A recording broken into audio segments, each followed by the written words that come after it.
Hello, paranormal community, and thank you for partaking in another wonderful episode of the Odyssey Files. I'm your host, Michael O'Neill.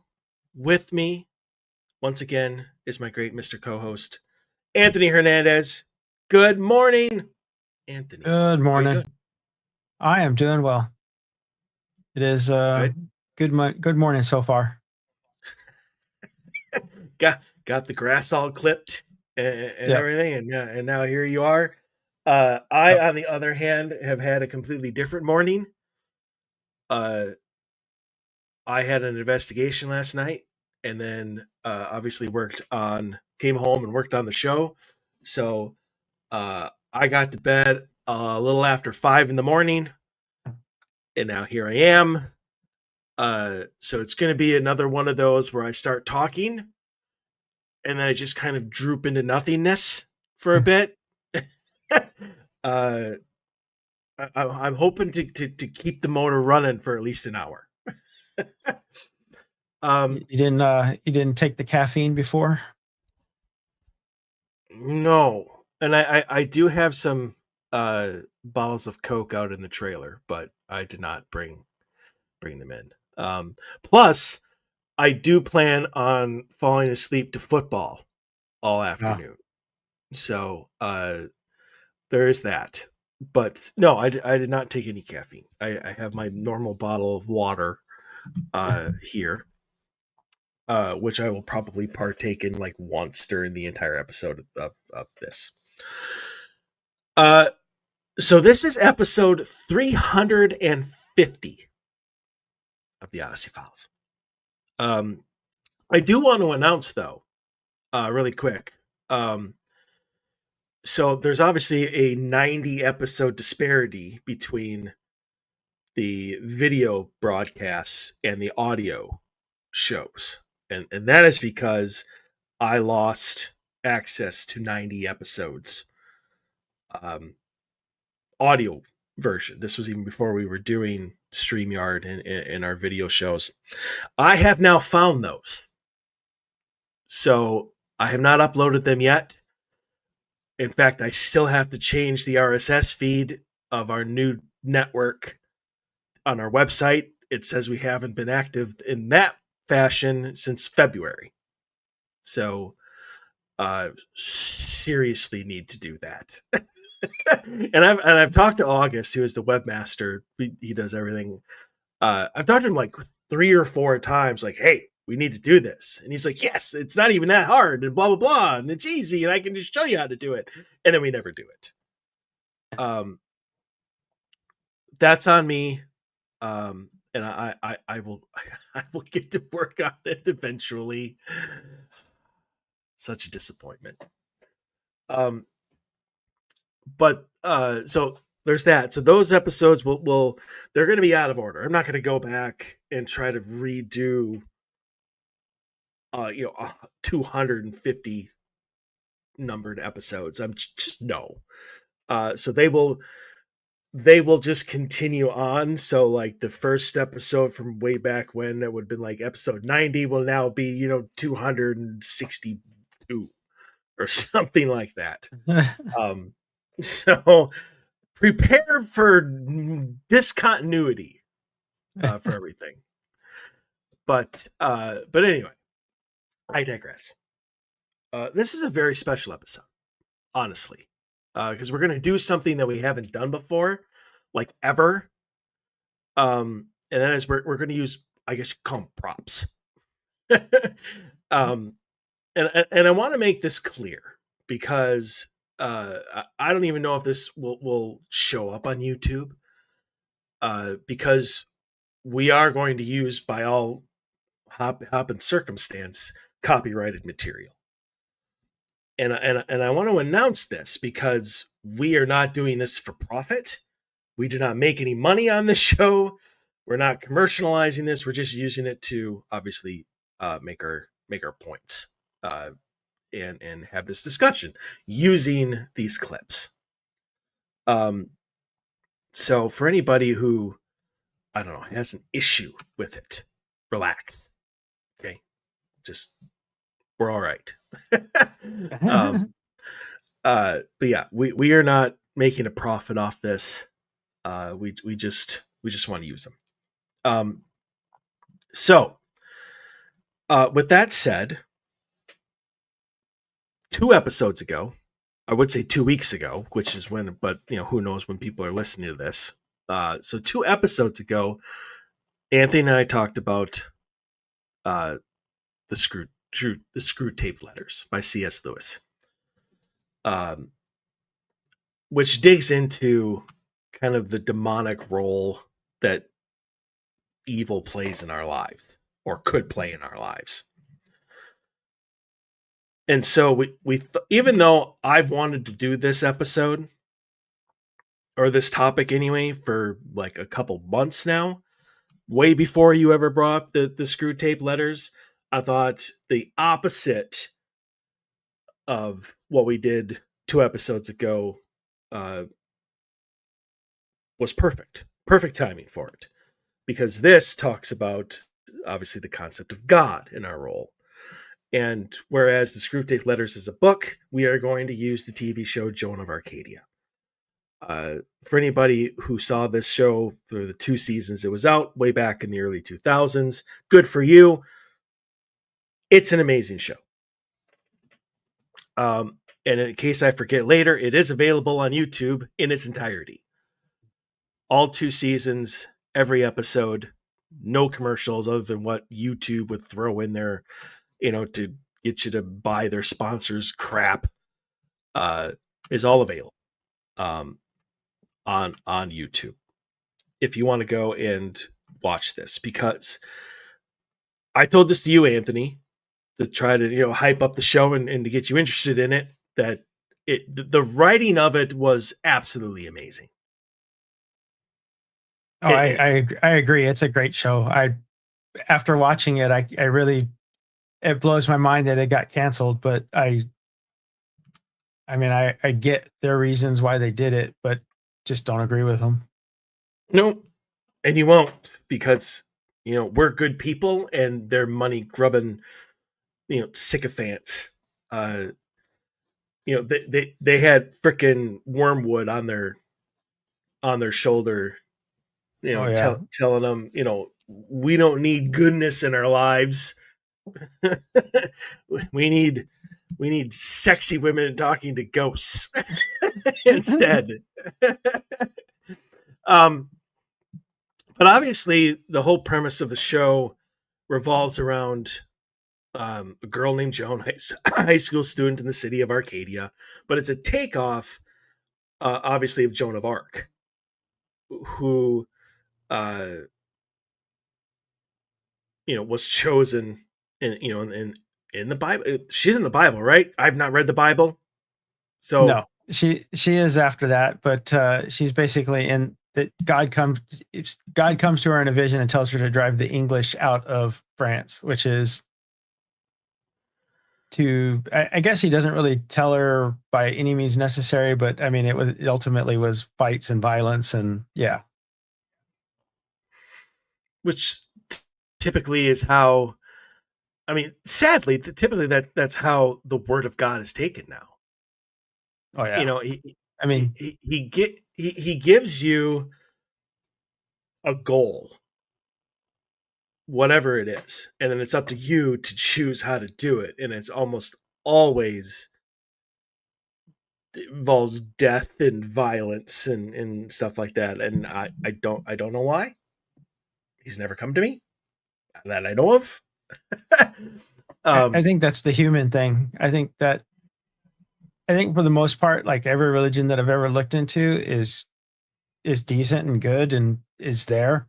And then you get people that interact with it and make changes and tweaks, and now all of a sudden they're going to use it. I mean, like the witch trials, they basically going to use religion as a weapon to get what they want. So I think that plays out for power and for politics, and they just use religion as the reason. Yeah, pretty much. So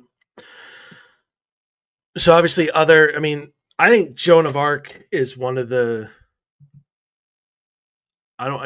non-profit, maybe you could, and I prophet as in like of instrument of God, not prophet, as in making one.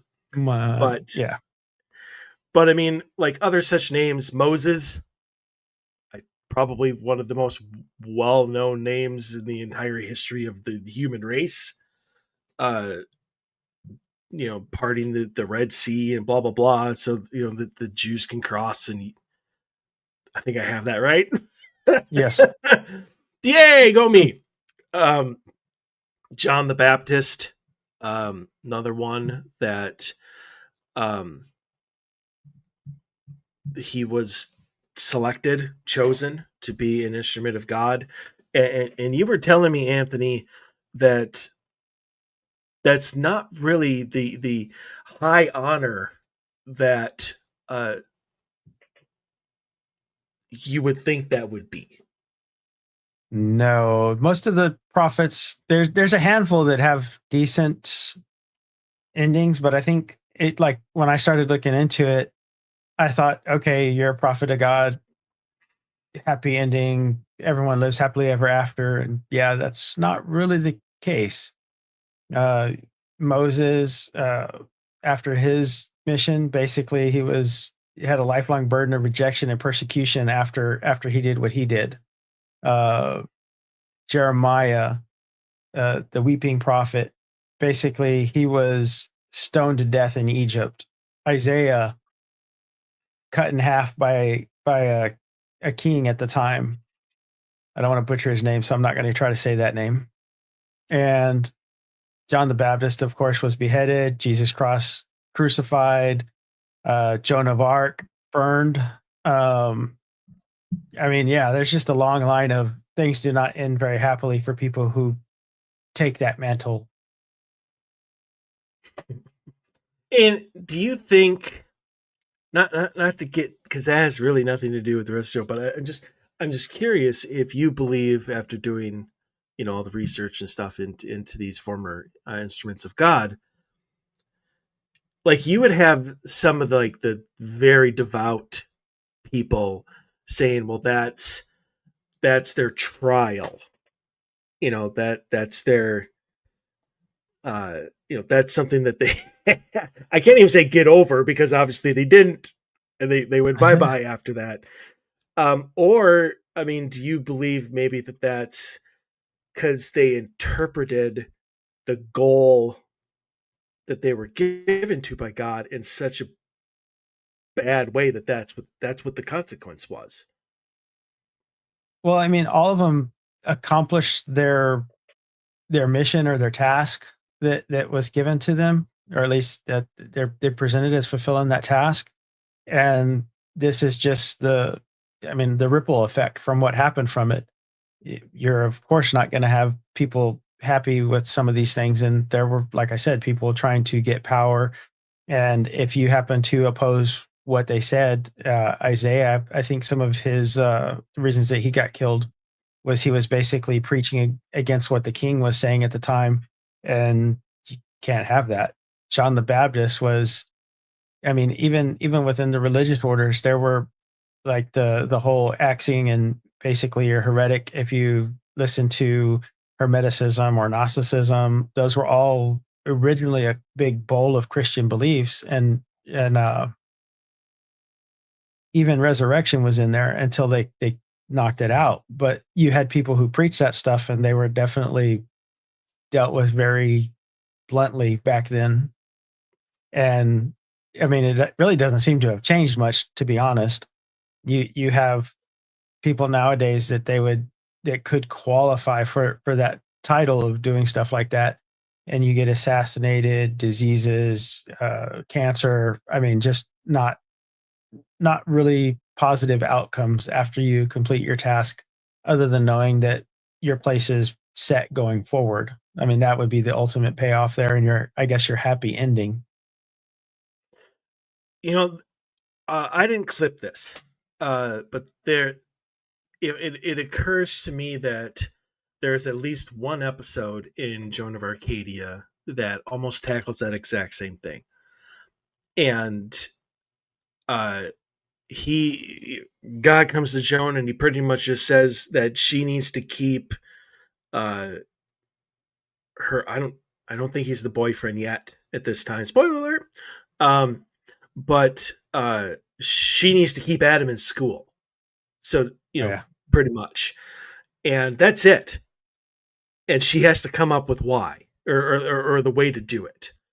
Um, and at the end, like nothing seems to be working, and the whole point of it is Adam is an artist who creates this thing that somebody wants to buy for a good amount of money, and he's going to drop out of school to be an artist, and she's supposed to keep him in. And so when nothing else works, she turns to destroying it. Yes.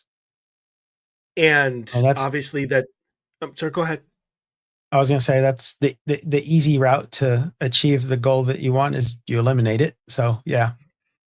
Well, I mean, and obviously, it didn't, like Joan of Arc didn't come to, the whole killing an entire countryside of people, but I mean, it too resulted in uh, violence, destruction. Obviously, her friend Adam was completely destroyed by this. He didn't get to make his sale. He stayed in school. She achieved her thing, but she like destroyed everything else Yes. that surrounded it in order to do it. And she even says at the end of it, she's like, I had a failure of imagination. She didn't think, hard enough or go.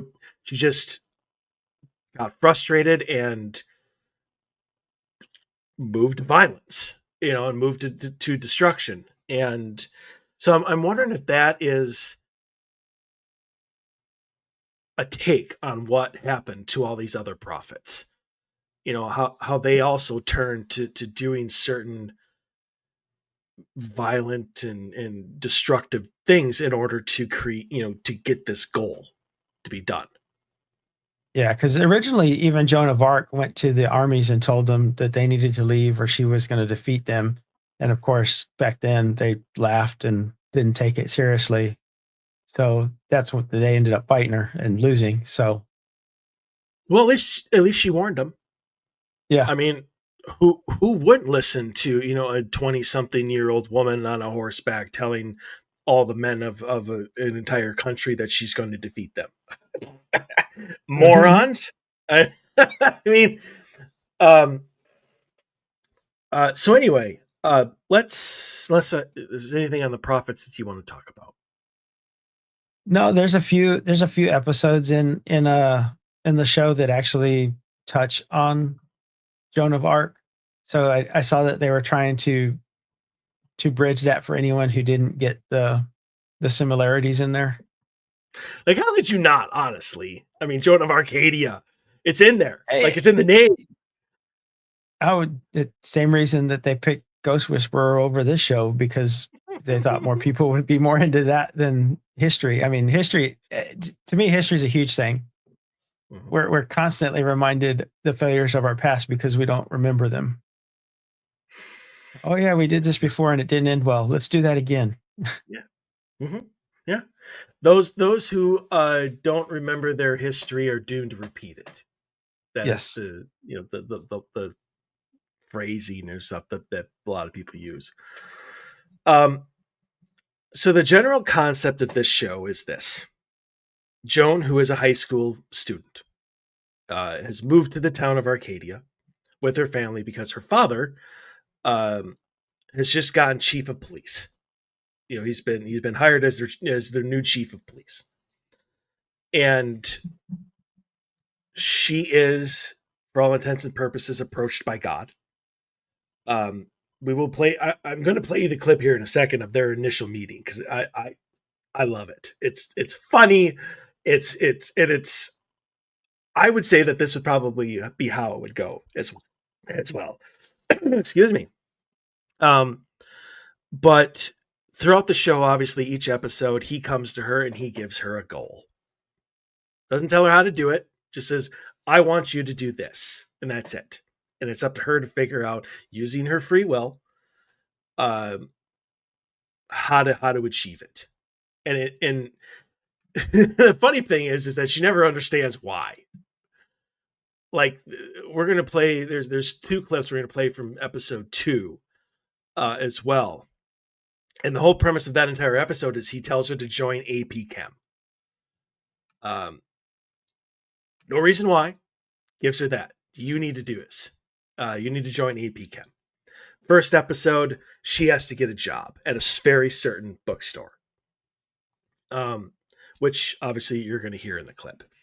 But so that's the premise of the show, and as it goes on, he asks for just all sorts of different things, and for each of these clips, there's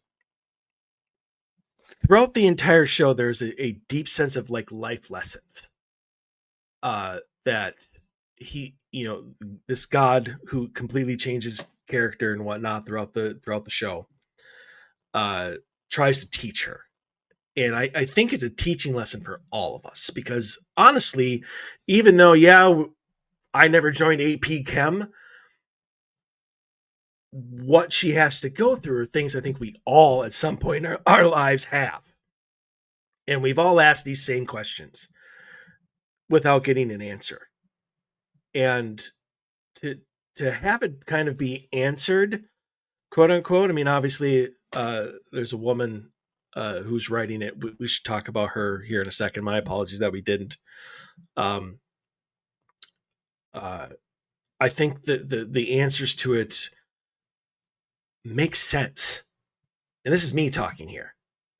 I'm Mhm. not a religious and God fearing person, but even I like absolutely love the answers and the explanation when it actually is given.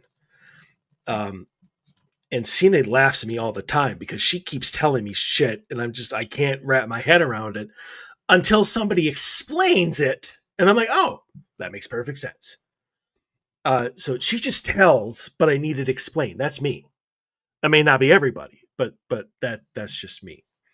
A summary always helps. The summary context. Yes. I love context. And honestly, I can't watch this show without like bawling like every other episode. Like it's just it's crazy. Even these clips, I'm like, yeah, because they matter to me. Like these, and I believe they matter to a lot of people, especially the last one, which we'll get to. Which Anthony, you know what that one is, but Yes. very much even relevant today. Um, a lot of these are. Uh, but a woman named Barbara Hall may not, I don't think she really did much beyond Joan of Arcadia, even though her name sounds really familiar to me. Oh, she did. So, She did before she was moonlighting, Northern Exposure, Judging Amy. Uh, mm, Never read Summons to New Orleans, but that's a book that she wrote before she started Joan of Arcadia. And then she went on to do more novels with Charisma and Noah's Ark contract. So, oh, and she did Madam Secretary. That's probably the biggest one that of her career, probably. I know that I have seen her name in other places and just could not. I'm just not a big drama guy. For what I mean, unless it's like an action type thing, like Jag or something like that involves manly stuff, like that. But like Madam Secretary doesn't interest me. Yeah, no, it Northern didn't sound. Exposure, yeah, even Northern Exposure, it's hailed as an amazing show. Never could get into it. Never interested me. Um, and honestly, I'm shocked that Joan of Arcadia did. And I maybe I stumbled upon it or something because that tends to happen where it'll be like 3 seasons in, and I'll just catch an episode because I'm bored, and I'll be like, you know what, this is amazing. Uh, that even happened with The Big Bang Theory for me. My dad forced me to watch it. I had no interest in it, but my God, I own the whole series, and I watched an episode like every day. I think the biggest I, one for me was Firefly. Didn't see that till it was canceled, and I was like, "Holy crap!" I didn't either. In fact, I think Serenity was out before I ever watched Firefly as well. Yeah, I saw I Serenity first, and I was like, ah. You know what? I think You I know, did too. I think I saw Serenity first, and then Firefly, and again, like you, amazing. And it's like, how did this and get canceled? yeah, and ironically, canceled for the Ghost Whisperer. Sorry, sorry about that. Anyway, but yeah, so Barbara Hall, as you found out, went through a very spiritual journey herself before writing this show. Yes.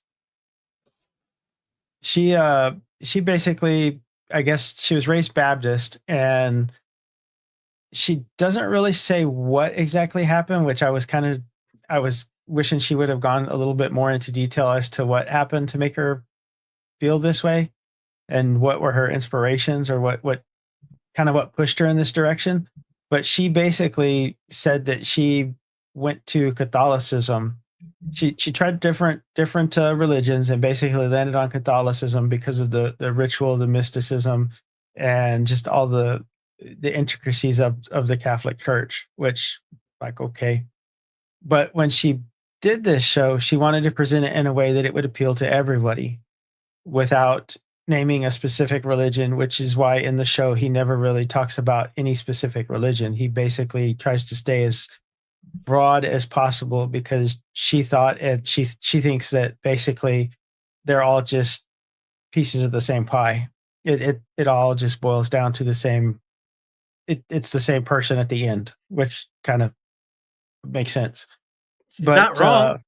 no, and she thought if she presented it in that way, it would have the most impact and the most reach to everybody without offending this person, this demographic, or that. And yeah, she went above and beyond with it and was blindsided when it got canceled on her.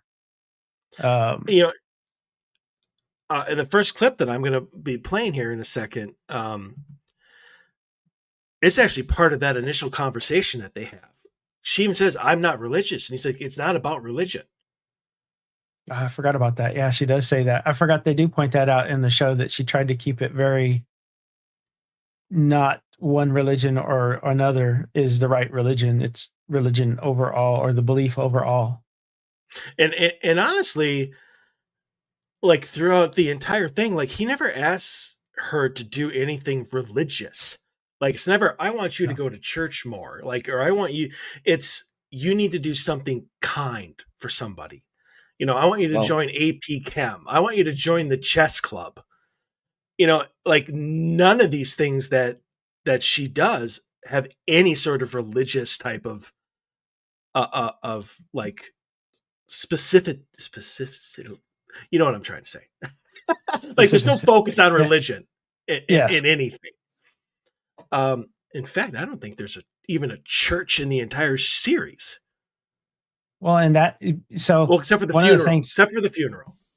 well, one of the things that and I guess that she found this maybe in doing the research and stuff like that. But I mean, there's parts in the Bible that said you can find God under every fallen tree and stone, and I mean, it doesn't say you have to go to church to find God. It just says you have to reach to ask for that interaction. So yeah, I And liked it. she touches upon that in the very first interaction as well. Because she's like, "So uh you're appearing to me," or whatever. And he's like, "Correction, I'm not appearing to you, you're seeing me." And so anyway, I'm going to play this clip because this is their initial interaction with each other in the pilot episode. Now, this is actually the longest clip that we have. It's 6 minutes long because it's obviously they have to have a long conversation. And this is actually two conversations kind of molded into one. I do a fade to separate the two, but I think both parts are equally important. So I'm going to play this clip. This is their initial conversation with each other, and then we'll be back. Joan, I want to talk to you. Hey, so I'm missing something. We are talking. I mean, I want to be honest. Okay, who are you? I saw you, didn't I? Saw me where? Outside of your house. Look, I didn't mean to scare you. Whoa, wait. That was you? Well, that guy was an old guy. Okay, this is the difficult part. I don't always look the same. What are you talking about? What do you want with me?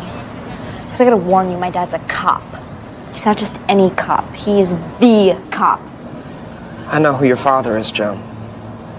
He's Will Girardi. He was born September 4th, 1955, in Chicago. His father was Gerald Girardi. His mother was Eleanor Monroe. He had an uneventful childhood, attended Mother Cabrini High School and Morton Junior College. After that, he joined the police force in 1980. And he met your mother when Helen Brody, she was an art school dropout. You're the middle child of 3. About a year and a half ago, your older brother, Kevin, was in a car accident. Fractured his back, left him a paraplegic. You have one other brother, Luke, who's 15. Your favorite color's green. You love salt on cantaloupe. Jim Doss broke your heart in 8th grade. You're afraid of clowns.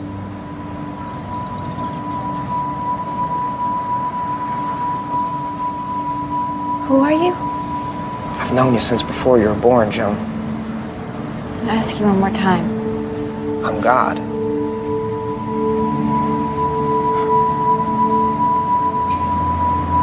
You're what? God.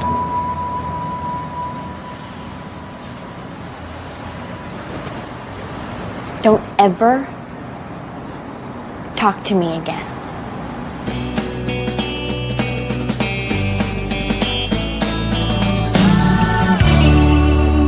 Thank God. Get lost and mean it. I know you think you mean it. You know, I'm gonna give my father a full description and a composite drawing. You'll be booked before dark. Maybe he'll be too busy thinking in creative ways to ground you for mouthing off in French class. Are you spying on me? I'm omniscient, Joan. It comes with the job. Okay. So you're God. Yes. As in God. Right. Old Testament, Tower of Babel, Burning Bush, 10 Commandments. God. Well, I come off a little friendlier in the New Testament and the Quran, but, yeah, same God. And I'm supposed to believe you because... Because you have a feeling. I don't. How about you believe me if I agree to overlook that promise you didn't keep? What promise? See, that you'd study hard, stop talking back, clean your room, and even go to church, if I recall, if I let your brother live.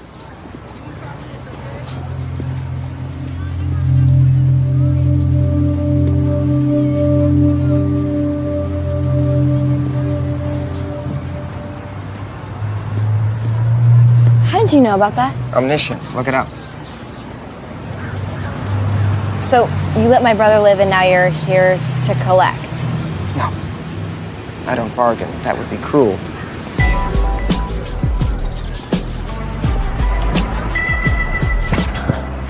Okay, so let's say you're God. Thank you. I want to ask you some questions. No. No? No, as a general rule, I ask the questions. Are you being snippy with me? God is snippy. Let me explain something to you, Joan. It goes like this. I don't look like this. I don't look like anything you'd recognize. You can't see me. I don't sound like this. I don't sound like anything you'd recognize. You see, I'm beyond your experience. I take this form because you're comfortable with it. It makes sense to you. And if I'm snippy, it's because you understand snippy. Do you get it? Sort of. Good. Because I'm really not snippy. I've got a great personality. You'd like me. I'm not religious, you know. It's not about religion, Joan. It's about fulfilling your nature. Oh, I definitely haven't done that. Exactly. Well, let's say you're God. Joan, I am God. Okay, well, let's see a miracle. Okay. How about that? That's a tree. Let's see you make one.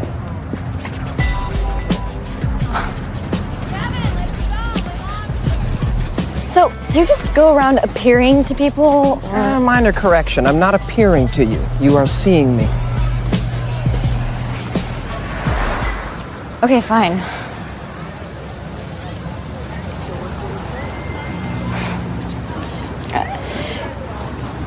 Is it kind of weird that I have a crush on you? I'm not gonna look like this the next time. The next time? I'm gonna be dropping in on you, Joan, now and then. Why? Let's just say I need you to do some errands. Why? Do you notice how I'm not answering any of the whys? I want you to get a job at the Skylight bookstore. It's about 3 bus stops from here. Manager's name there is Sammy. Now, he's snippy. It's important you do this pretty soon. Don't ask why. And if I say no? Am I gonna burst into flames? Where do you people get this stuff? Have I ever made anybody burst into flames? Do as I ask. I'll see you around. Wait, one more thing! Soon, Joan. All right. So obviously that was their initial conversation. I still laugh so often. It's so much. It just is one-liners. I love it when he's snippy. I guess if that's the term to be used. But for anybody who hasn't seen the show, I don't know. Do we want to get out spoiler alerts? Like I wanted to, like, the whole point of her joining this bookstore, soon, had a very profound impact. I was gonna say, I think you could spoil the first 1 or 2 episodes, but I wouldn't go much deeper than that. Much deeper than that. Basically, the side father timeline or whatever is somebody is killing young girls and leaving them, in alleyways and such. And as it turns out, Joan leaves work by herself, and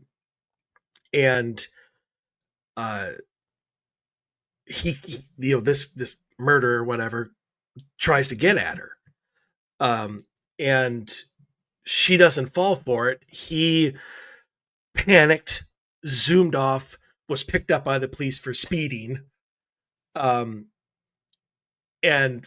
they realized that he was the one that they were looking for. And obviously, if she had not gotten this job at that time, she would not have been there, and he, would have gone after somebody else. So yeah, no destruction or anything in that one. But I mean, there's a lot of concepts in just that initial conversation, especially like the miracle of the tree, because it's honestly so true. I mean, we look at what we would consider inanimate objects all the time, and we just pass them over without really, I guess, contemplating the fact that they exist at all. Like we look at life as like us and animals, and that's it. But I mean, he's right. You're like, that's a tree. Well, yeah, you make one. I can't do it.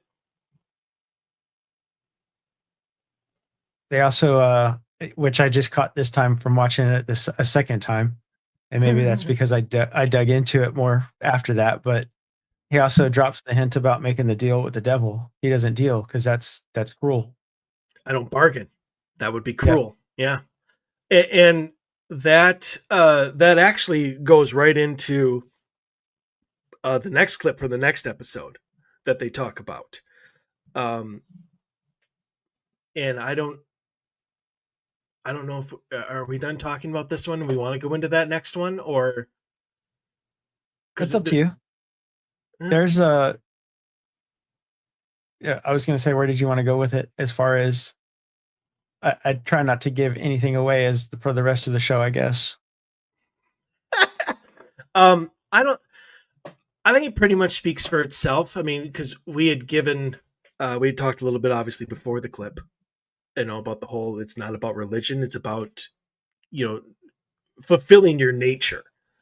Yes. And, that's one of the 3, I guess, her 3 principles for the show was the fulfilling your nature, the interconnectedness, and the consequences, and owning your actions, owning your behaviors, seeing what your behavior, what you did, and what it caused, good or bad. And I actually put that in the summary of the show.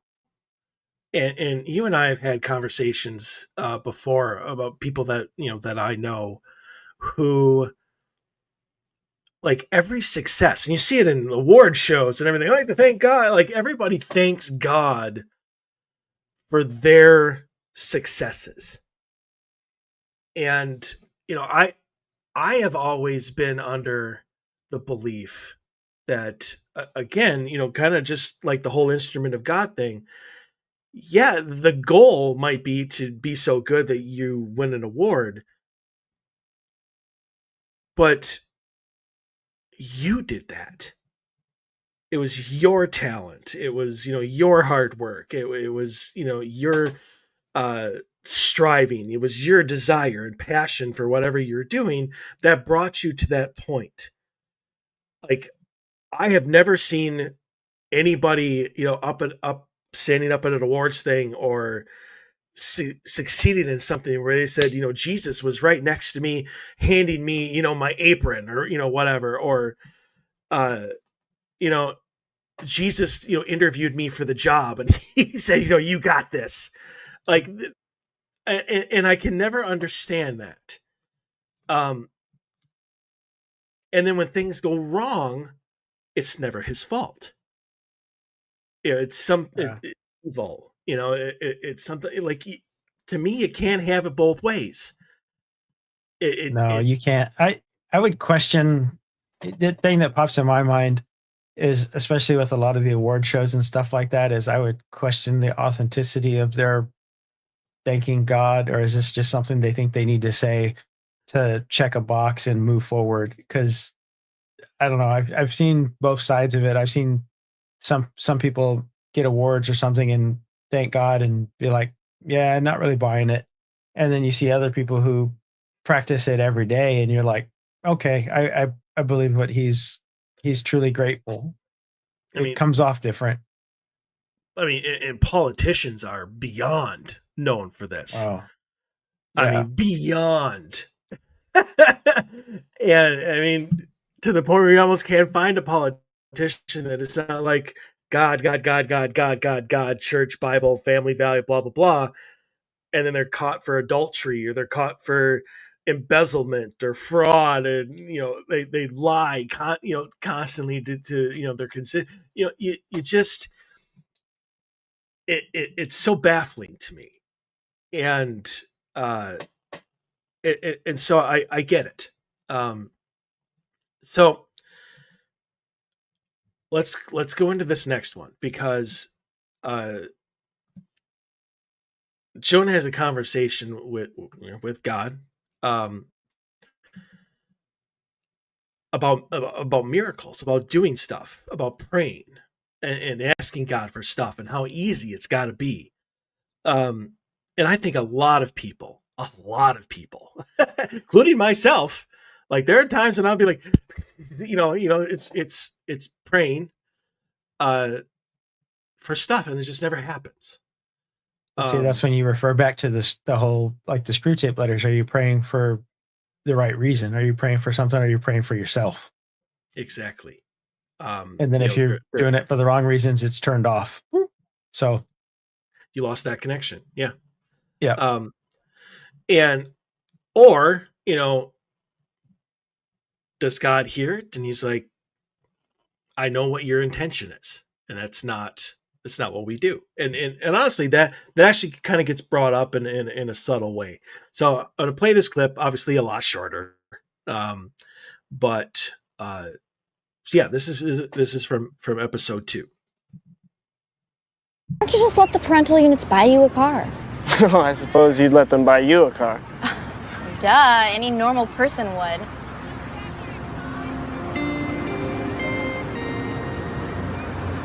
I'm sorry. I didn't mean that. I remember normal. Back when I was normal, I wanted them to buy me a car. You know what they said? They said no. They said, be a man. Get a job, buy your own car. So, what's changed since then? Huh? Joan, what's changed? You know what's changed. Yeah. Nobody expects me to be a man anymore. You stop trying! You just sit around and smoke in the park like some sub-defective!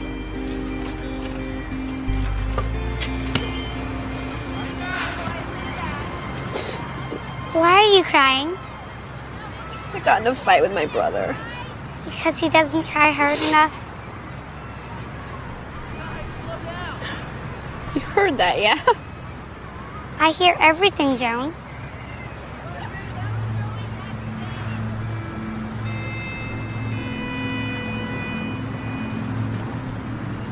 Let Kevin walk, please. I just ask for this one favor, and then I'll never ask for one again. It's so easy for you. All you have to do is snap your fingers or blink your eyes. Just let Kevin stand up and walk. People ask me to do things.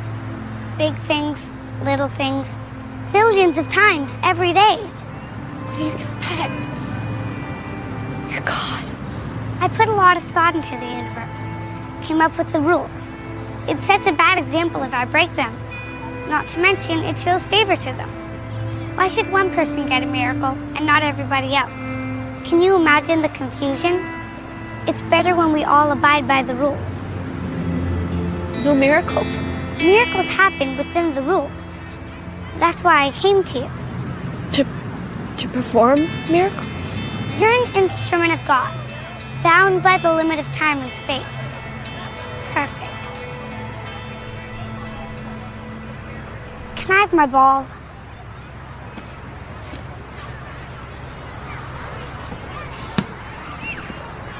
You'd like to give me a slap, wouldn't you? Yeah. You're so cute. By the way, as an instrument of me, have some pride. Do better. Do your best. Now I'd like to slap you.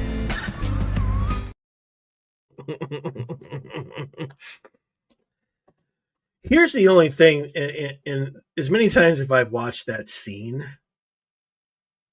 the only issue that I have is the rules are never discussed. Like, what are the rules?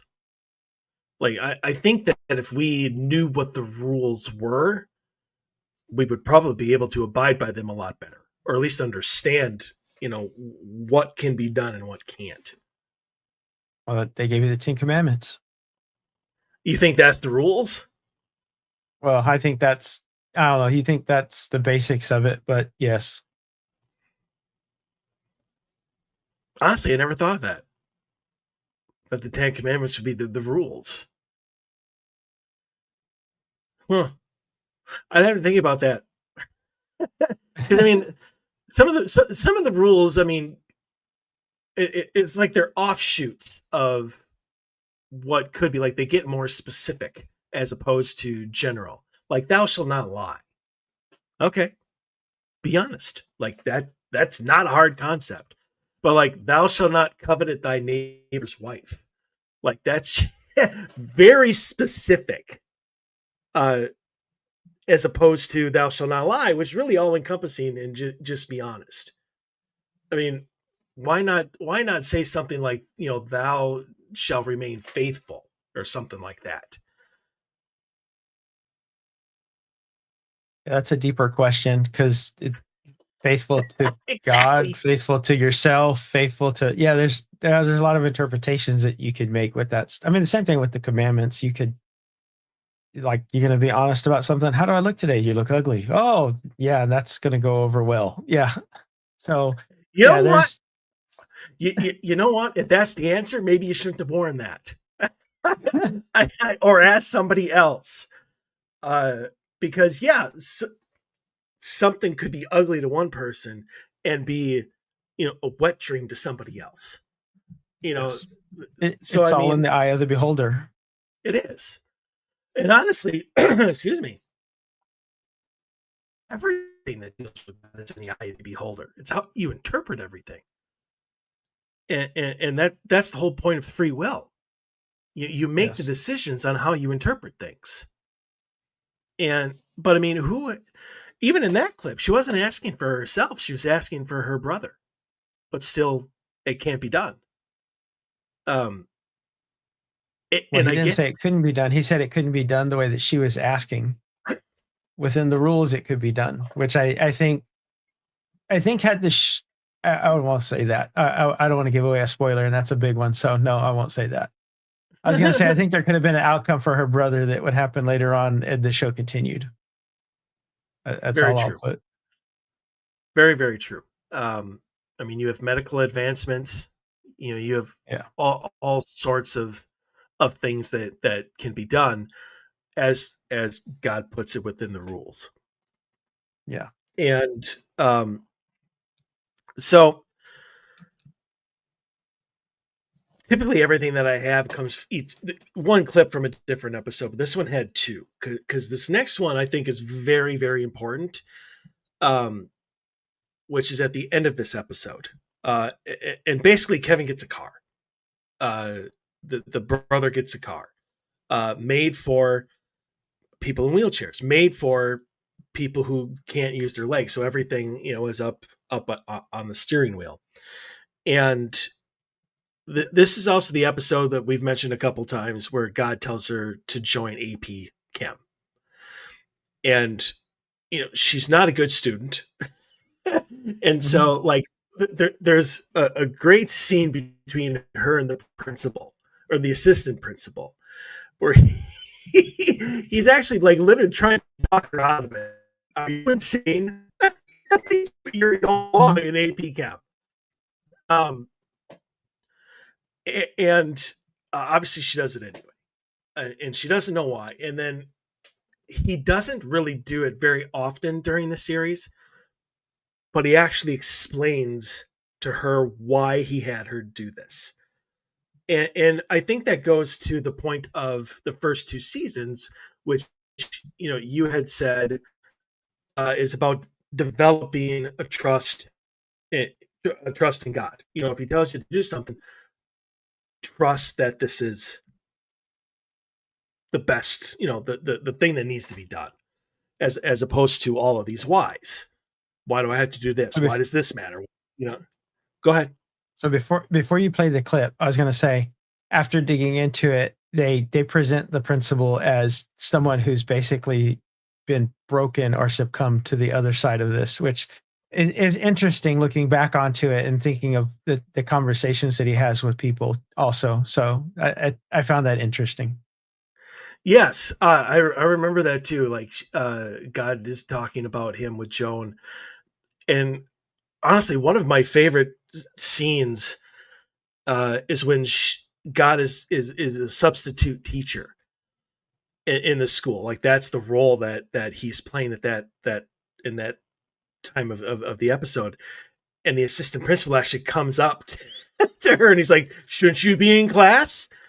And she wheels on him and she just starts spewing all these like union rules and just puts him in his place. And he's like, "Carry on." And and then he walks away. But I mean, it's an unreal, like, kind of a thing between God and this assistant principal, and who is kind of the whole, you can't succeed, you children are disciplinary hacks, and you should all be in jail, but I mean, you're all suspicious, like you're all troublemakers.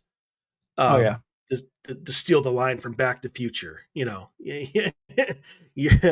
a slacker, that sort of thing.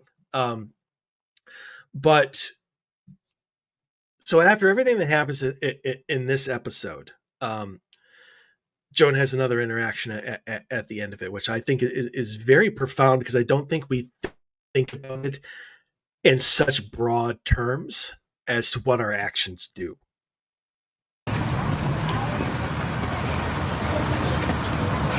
This is why people hate mimes. People don't really hate mimes, they just say that they do. It's the opposite of opera. Isn't there a law that says you can't talk to people? Hey, Joan, I remain silent. I get criticized for that, too. Right?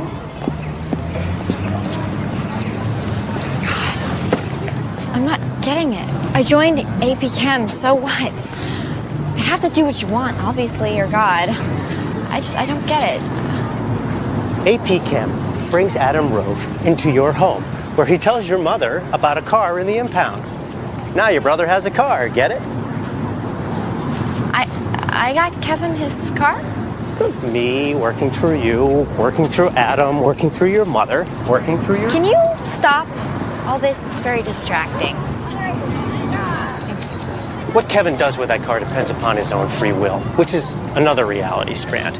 Back on this strand, your father meets Adam, which compels him to exchange pleasantries with Adam's father, who passes on his inflated impressions of your father to his counterpart at the fire department, who happens to be the brother-in-law of an arson investigator who risks his job to pass information to your father so that he can arrest an arsonist.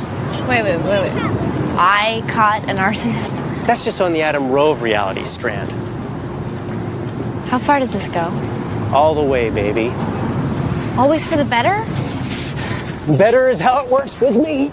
An infinite good in an infinite universe. Trust in me, Joan. That's all I ask.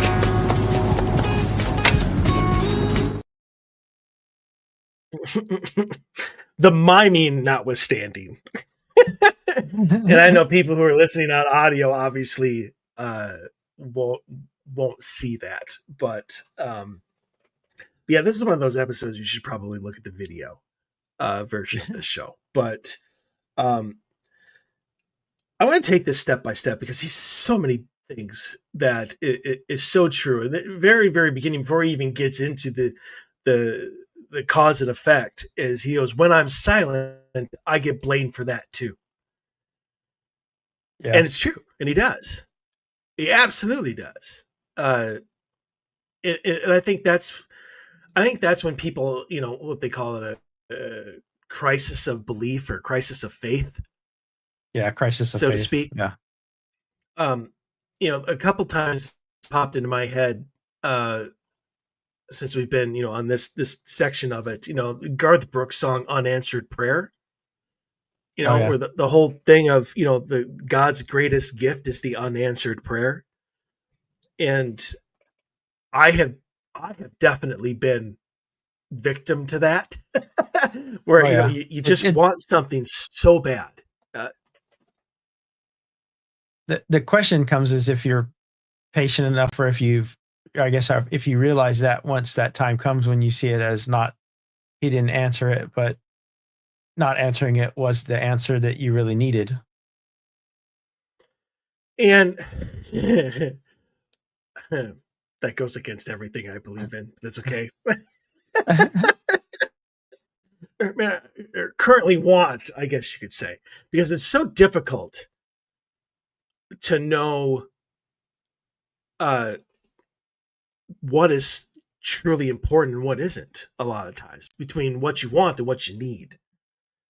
And I think I've even done on the show, like when Cena's been on, and we're talking about the universe and people's role in it and stuff like that. People ask all the time, not so much what's the meaning of life, but what's the meaning of my life? What's my role in the universe? And I don't know if there's a person out there that hasn't at some point in their life asked that question and just obviously got no answer. And so, I mean, here you have, it kind of spells it out, where he asked her to do one thing, and that was it: join AP Chem. And she's mad, and she doesn't want to, and she doesn't understand. And yet when he spells it out, because of this one thing, like her brother has a car and her father, got to catch an arsonist, that sort of thing. And we don't even think about it like that. I mean, and there's been a couple times where, I've thought about, just driving to work. Like, oh, if I cut this person off, have I completely ruined their entire day? Because now they were singing along to tunes or whatever, but now they're mad and they're frustrated and they get it and they snap at their boss. And then, like what have my actions steamrolled, for other people beyond just me? and I don't think I don't think enough people ask those questions. Well, there's a lot of people that don't. I've always told some people that ask for some things, it's like, be careful what you ask for because you might get it. And are you really thinking through what you're asking for and what the consequences of having it intake? I mean, there's all sorts of stuff like that people ask for things, or people want this or want that, and then at the end of the day, they don't really. Not when you see the big picture of everything. So the unanswered And, prayer thing kind of fits. and honestly, and I've said this, and it's never going to happen, and I get it, but I'm going to continue to do so anyway. And I think when I was talking to my team, we were doing a live, the Odyssey Hour. Obviously, we haven't done one in like over 2 years, but in one of the episodes, I think I had said something to the effect of, if I knew like what the outcome was supposed to be, I would probably be okay with it. Like we all are headed towards something in our lives while we're here. Even if it's multi lifetimes. Like I've honestly sat back and tried to contemplate, quite unsuccessfully, I might add, how does this all connect? Where are we headed? Like, what is the point of everything? and I am not qualified in any way, shape, or form to have that answer. As arrogant But I as I think would say that I am.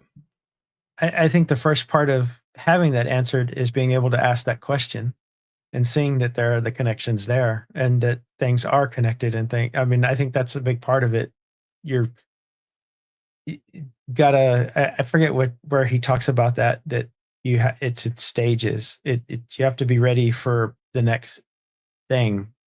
And I think that's a part of it. You've hit that level where you're asking the question, what's my purpose? Are these things connected? I think that's a stage. It is. What stage that is, I have no idea. Oh, I yeah. mean, it's not like we get a sign that says you're now on this stage. Like Yes, unfortunately. everything has to be self-realized. And I'm sure that there are probably signs which everybody misses. Like everybody. Or just blind to, or don't want to. I mean, you you could be at that threshold and not really wanting to take the step to go through it because you're not ready for it. So, I mean, yeah. And honestly, that's free will. I mean, that's your choice to make. Um, as bad as it is. There's a clip that we're going to play later that kind of delves into that whole spiel. But yeah, so I mean, I the fact that it's just a part of, because everybody talks about God's plan. This is God's plan. It's like nobody has any idea what God's plan is. No. Beyond maybe 2 steps. Like he went into like 4 or 5. This happened, this happened, this happened, this happened, this happened. And he's even like me, working through you, working through your mother, working through Adam. Like there's like 5 people deep. Where God's 6 degrees of separation here. And nobody thinks that far ahead. I don't think that far ahead. Most people don't. I mean, it's just the now, most people live in, not even, I wouldn't even say it's now. It's whatever state they live in, that they're looking at their phones or whatever and stuff and not really paying attention to what the now is. So how can you see those connections if you can't pay attention to what's happening right around you at the time? And it's interesting that you said buried in their phones, because that's exactly what we were talking about during the Scrutiny Letters episode. Yeah. The disconnect. Sheen has told me multiple times, and I still haven't done it. uh, about like taking off your shoes and walking in the grass. Oh, excuse me, dry throat. Um, but because it connects you to nature, connects you to the earth, it grounds you. Oh, sorry, hydrating. Um, but but yeah, like I challenge people out there who listen to this episode to sit back and think, if I do this, what might be not even the consequences, like that's not even like a good way of looking at it. What are the positives? Like what are the outcomes as opposed to the consequences? And you know, and he says something as he's flying away. uh she's like, is it all for good? He's like, it is with me, that sort of thing. So I mean, Another hint. another hint. Exactly. But is it self-serving? Or is it like his plan is meant for good, but because of the other side coming in, it derails. It sends you off on I, a de- path. I definitely think that's it. I mean, the farther I think so, if you take it like a path, you got the straight path and then you got the left and the right. And if you stay true to the center, you hear both sides. If you divert closer to one, you start losing the other path. So I think if you become more self-centered and stuff like that, I maybe not the ability to listen, but just your willingness to listen to the other side is cut off, and vice versa. Or you recognize the other side for what it is. Depending obviously on what the other side is. Yes. Like right away as you were talking about that, I'm thinking about how like I'm just completely intolerant of like the right side of the political spectrum. Oh, But yeah. that doesn't mean that just because somebody says they're conservative that I think they're nutbags. So I mean, it all depends on, I guess, how it's approached, and the prejudgments you have towards people. I think if with as far as like that side of the stuff goes, like the political stuff, I think if you put people in a room and you forbid them to tell which side they were, I think people would have more in common and talk more than they ever thought they would. And they would be surprised at the end of the day when you revealed whatever you whatever you believed. Because I think that there's a lot of stuff put out, a lot of static put out there to make it to where people don't talk and people don't get along. And I think that's intentional, unfortunately. It is. It's interesting that you say that because like literally this week I was standing at my sink, uh cleaning something out, whatever, not the big deal, not important. But I literally had the thought of, if I ever had enough money, that I would create, like you see these like the lions and Knights of Columbus, they have these pancake Oh yeah. breakfasts and stuff like that, or these fish fries, and um, like I would literally have something about like that. But it would be, if you come in, have all the food you want, have all the drinks you want, but there are rules. A, no political talk whatsoever. And two, you can't sit at a table with a bunch of your friends. And Forced to I will, mingle. Yeah. yeah, and I honestly, if you had those two rules and people stuck to it, to your point, I bet that's exactly what would happen. Like I think so.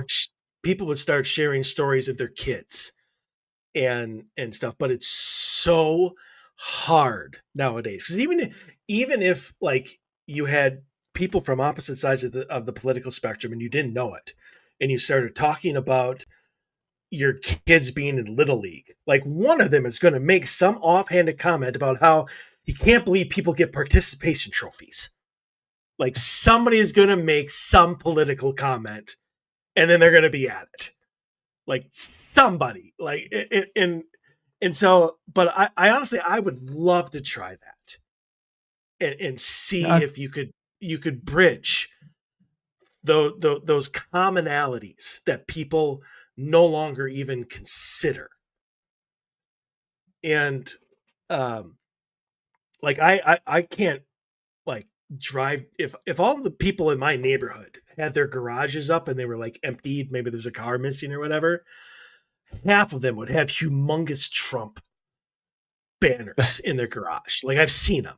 I'm just like, okay. But would I still go to a barbecue and be, hey, what's up? Shake hands or what? Absolutely. Well, yeah. Until they go ahead.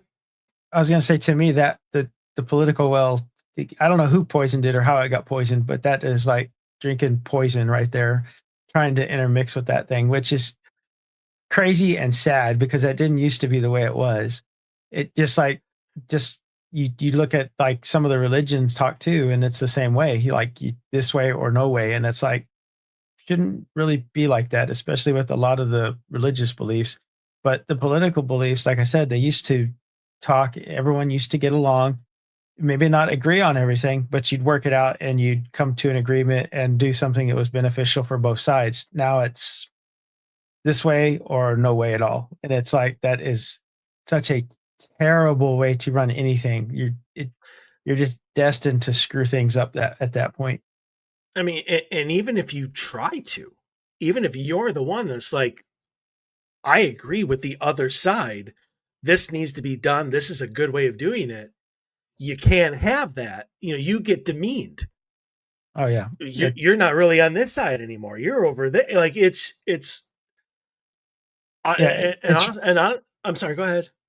I was going to say, regardless of who has the good idea, we should reward the good idea, not, well, they're not on my side. So until my side comes up with this idea, we can't have that. And it's like, that's just stupid. That is the stupidest thing ever. And I have, God, it's really hard for me to say I've been the victim of this, but I've encountered this personally. I have made mistakes in my paranormal career. Not gonna lie, not freely admit it. It wasn't intentional, but I have screwed up, and a lot of people got hurt and screwed over because of it.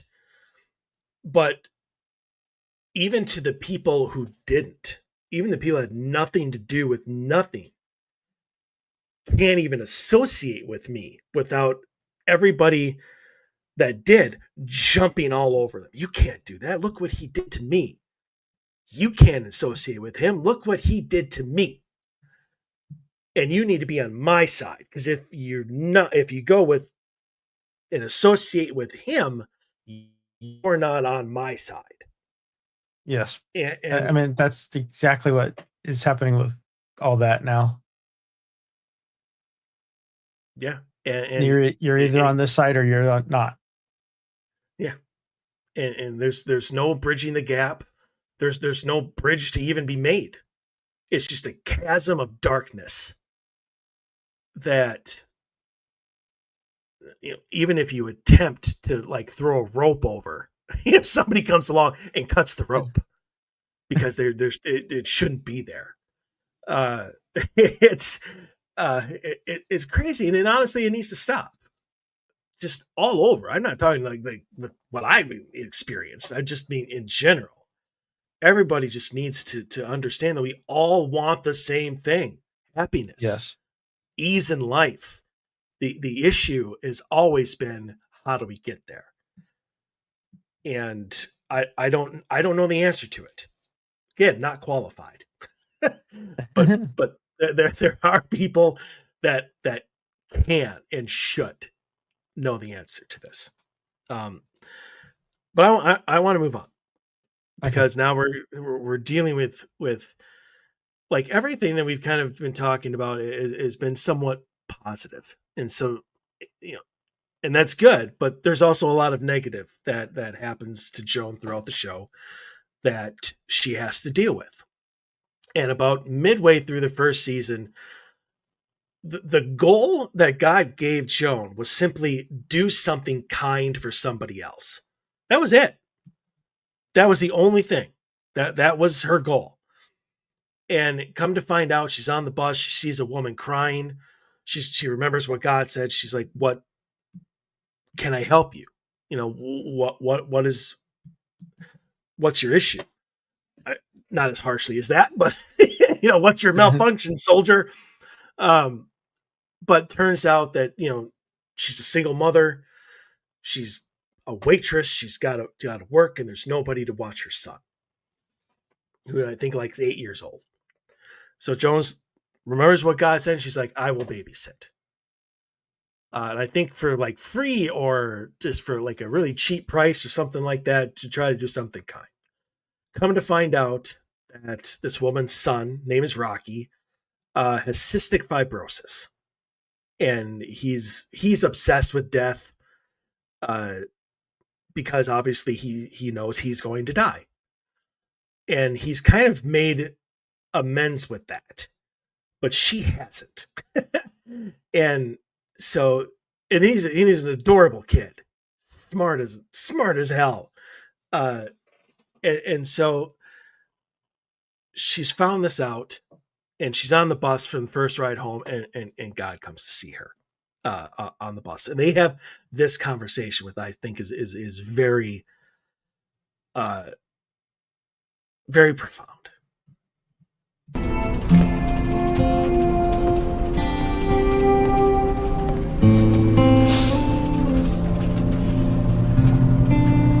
Remember me?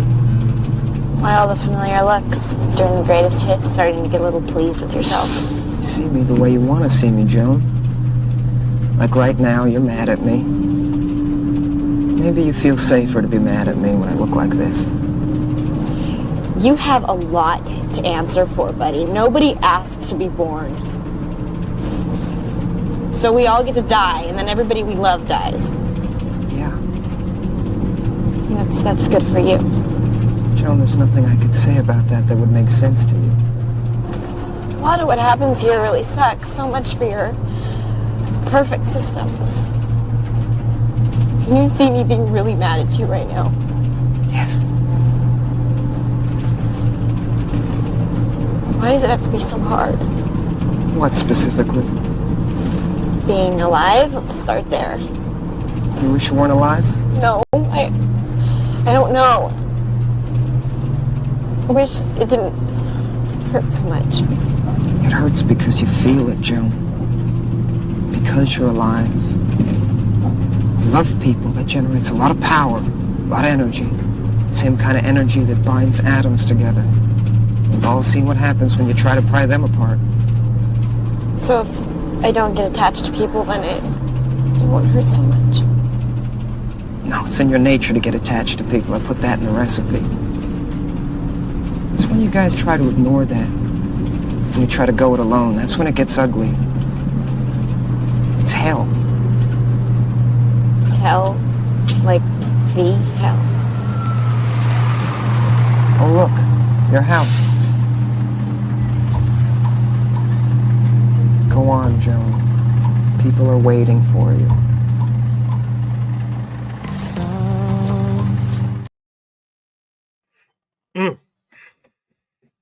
It's hell going it alone. I mean, what do you think about that concept? Because everybody, movies, TV shows, religions, they all try to paint their own version of what hell is. So I've an easy question. I know. Yeah, I was gonna say, and you're like trying not to offend people either. So, do people get offended if you like not believe in their version of hell? I think some people might. So I'm not sure on that. Because to me, so like I dug into this topic a while back, on my own. And I kind of thought that hell, and there's definitely information for it. It evolved and it changed as time went on, and basically there seemed to be some to me some proof to say that the way that we envision hell today was put in place to control and to basically as a control for people to keep them in line, to keep them a certain way, either by rules so that they would follow laws and stuff like that, or just the fact that you could be punished to this afterlife, because earlier versions of the afterlife were not really given as dramatically as Dante's Inferno type stuff. Same thing There, if you I was gonna say same thing with the interpretation of the devil. Like I've for whatever reason, I have never believed that and this is going way back, that God was the horn, devil, wings, and all this other bat stuff and things like that. I was like, made no sense to me. He was once an angel. One of the angels loved to bug all others. So why would him falling from grace make him deformed and ugly? And he would be like a gorgeous person, which they kind of touch on in this show too later on, that evil is not really presented as the ugly stuff that you think it is.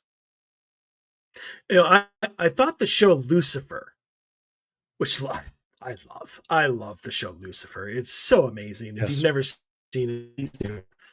But I thought that was an interesting take because it followed along yours. Like he's a very charming, very handsome, uh, just kind of completely carefree and just kind of goes, does his own thing until he starts to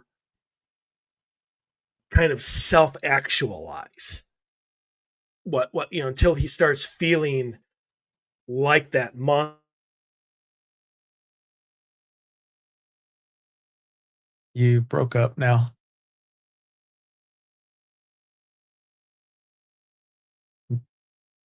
Telling you it's when you hit on certain topics that your connection goes.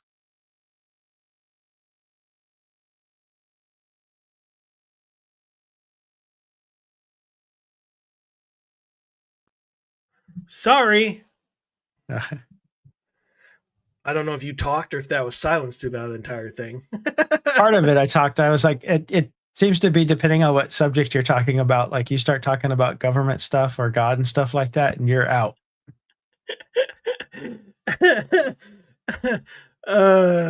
Anyways, I was just saying it's not until he starts to forgive himself and see himself in another light that he starts to turn back into this beautiful person.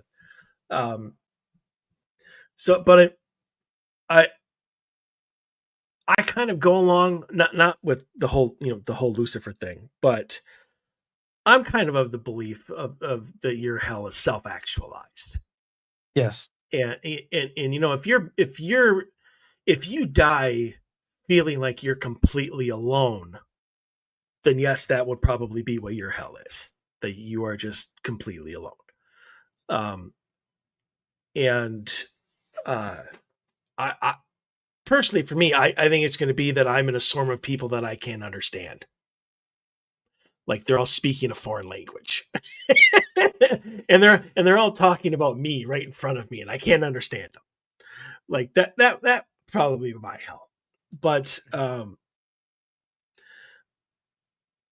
mean, it's a very paranormal theory of, and we've talked about it on the show many times, and we talk about it in the paranormal all the time about energy and about the how fear and hate and frustration are very powerful, but also so is love and happiness and laughter.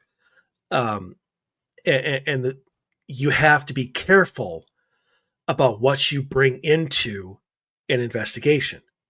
Are you bringing the happiness and like self-love and or are you bringing in, you're angry and you're upset and you're stressed out and you're frustrated and you have anxiety through the roof. um I'm not going to uh kind of throw out any of her issues, but I literally had to tell one of my investigators, I need you to step back. Not because you're a bad investigator, you're not doing the job, or you have so much going on in your life right now. You need to take care of that. Because as the director, Chaos. yeah, as a director for the team, I have to keep you safe as well. And I can't guarantee that if you have all of this stuff that you need to take care of. Like you're not, I'm not booting you. Your spot is safe, but take care of this. And when the time comes for you to come back, you are welcome with open arms. Um, and you have to be mindful of that. And I've done it to many investigators over the years where I'm like, you need to take this investigation off because you're not in the right place right now. And I don't think that that's something a lot of people. If it happens to you, it's your own choice. And it's like, no, I can't stand by and let somebody I care about do that to themselves. It's not in my nature. My recipe is that I get attached to people, as he said, and I care and I have to. Yeah. And so, I mean, what is your take on like I put that in the recipe, and so many people have been. I've heard it countless times over my lifetime. Nobody asked to be born. Why am I even? That sort of thing. And I don't think anybody has ever come back to like, do you wish you weren't alive? And obviously, I don't want to get into a whole suicide conversation because that would just take Yeah. another hour and a half. Um, but I mean, what's your take on what he said?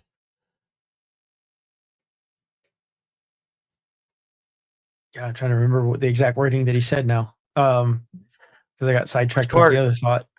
Um, Now you know how it feels for me. yeah. Well, because you sidetracked me with the other discussion and it made me think of something else. Sorry. That's all right.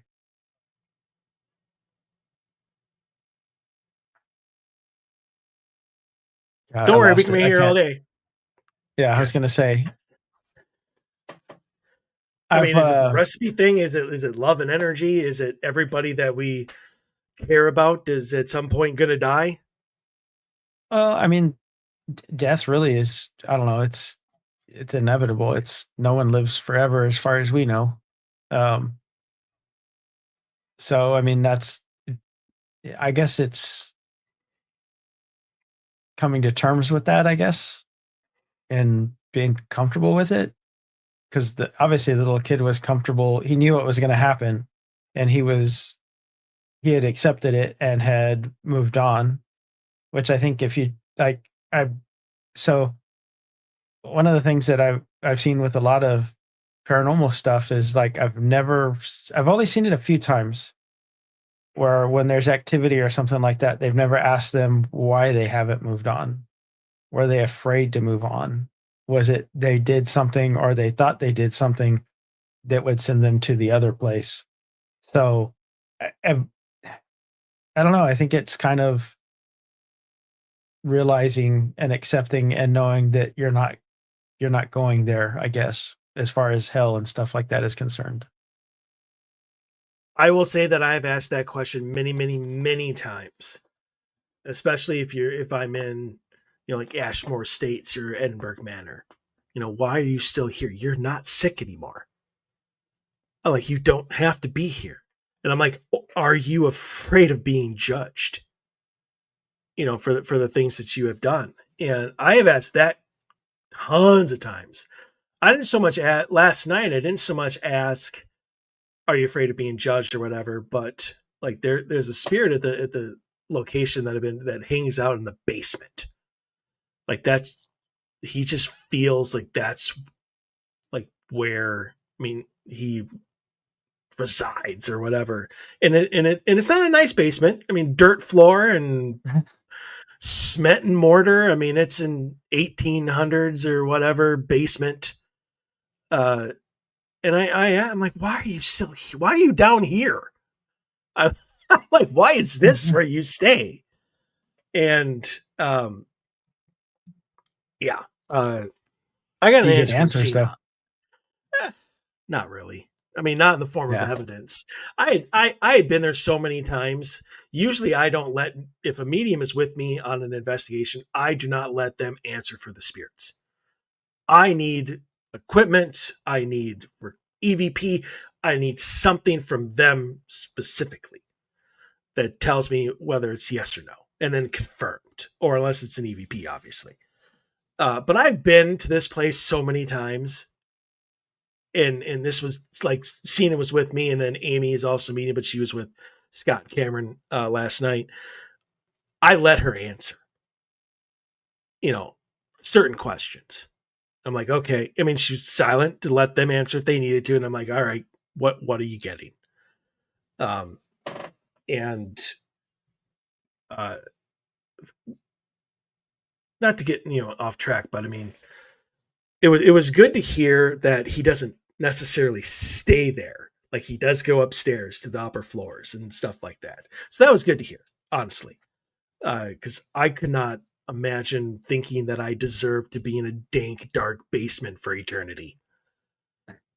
Like, it just didn't seem right. Right. Yeah.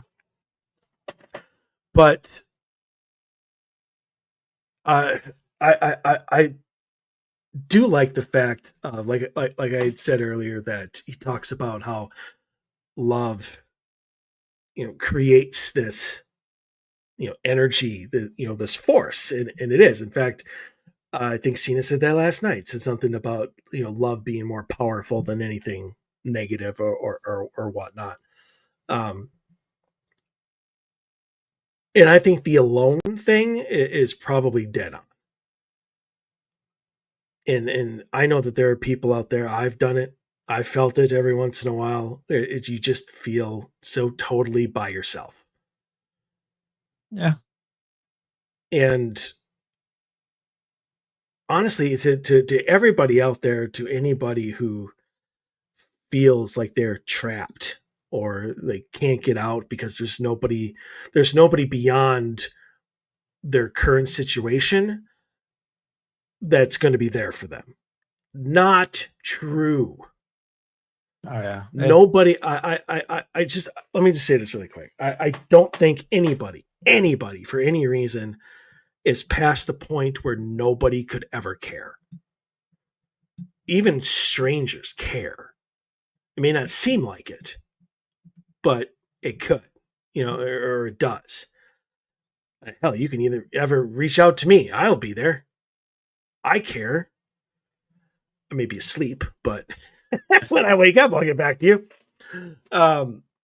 And I don't mean to make light of this, but it always kind of makes me chuckle that there's the joke out there that says, if you ever wonder if anybody cares about you, try missing a mortgage payment. And I'm just like, that's so true. People care about you, I assure you. They will call you immediately to find out how you're doing. Well, you don't need to put it so boldly, but yes. Well, I have to work on that. I've been told I have no filter with some stuff, so yeah. No, I mean, not you. I mean, me personally. I was actually thinking the other day that when I wake up, it takes my filter at least 10 to 15 minutes to warm up. So in that first thing, I better stay away from like social media or from like any sort of interactions, because sarcasm will come alive. Oh yeah. Anything more on that clip? No, not that I can think of. That, not without going off into a topic that would take a long time. Yes, indeed. All right, so we have two more. This next one is actually from way later. it's like 3 episodes from the end or something like that. And pretty much Adam and Joan get together, and sorry about the spoiler alert, but he pretty much breaks her heart for reasons you can find out on your own. Obviously Joan is heartbroken. Like, this is a different kind of hurt. Yes, she's upset about Rocky and him dying. There's even a friend later. Things happen.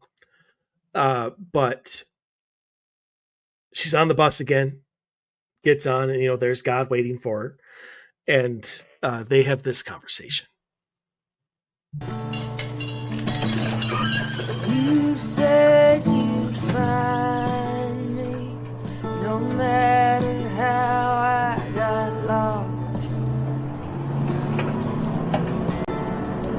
Where were you when I needed you most? You knew and you didn't tell me. That's your idea of justice. I don't interfere. You know that. Yeah, well, maybe free will wasn't such a great idea. I believed in him. I know. That's what makes it hurt so much.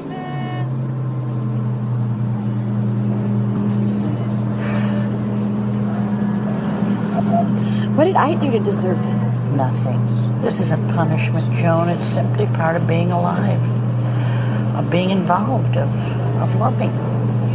I'm not doing that anymore. I'm never doing that again. I know how painful this is. But what you and Adam had was beautiful too. And that was every bit as real as the pain that you're feeling now. You experienced how deeply two people can be connected.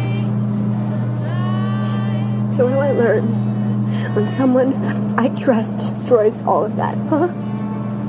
Maybe it was never real. Maybe you're not even real, this whole morality thing. Right and wrong, it's all just junk. We're all just animals, taking what we want. Do you know what innocence is, Joan? I don't want mock trial right now. Well, it's more than an absence of guilt. It's having faith that there's goodness in the face of cruelty and pain. Someplace, you still feel that way. And that's me. And I'll always be there.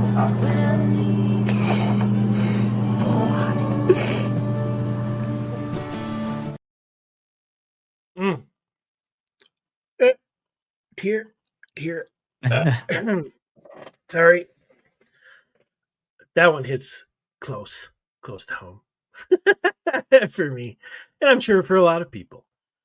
But I like the fact that Barbara Hall obviously writes in that innocence is not the absence of guilt. It's the belief that there is still good out there. Yeah. And what is your take on that? That they're still good out there, or that Well, kind of what they say innocence is.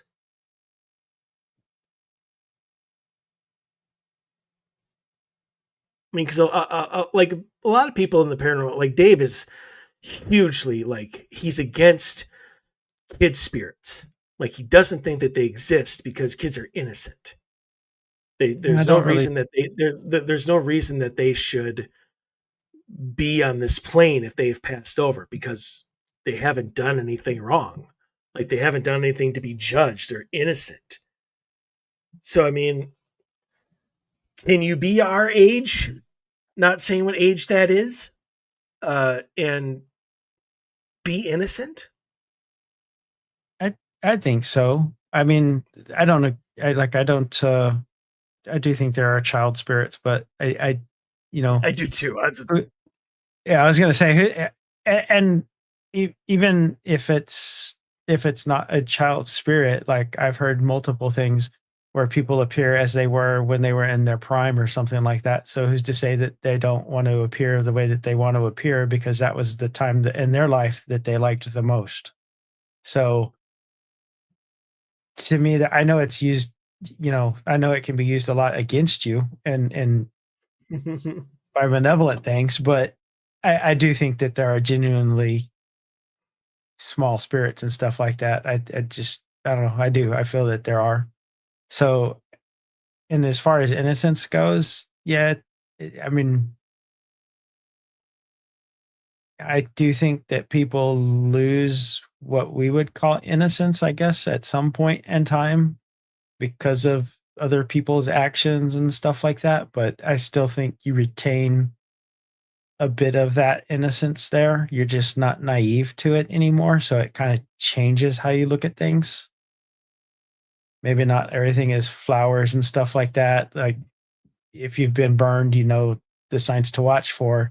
Doesn't mean you shut it down and never do those things again. Just means that you're cautious and you're aware of the situation more than you would be before.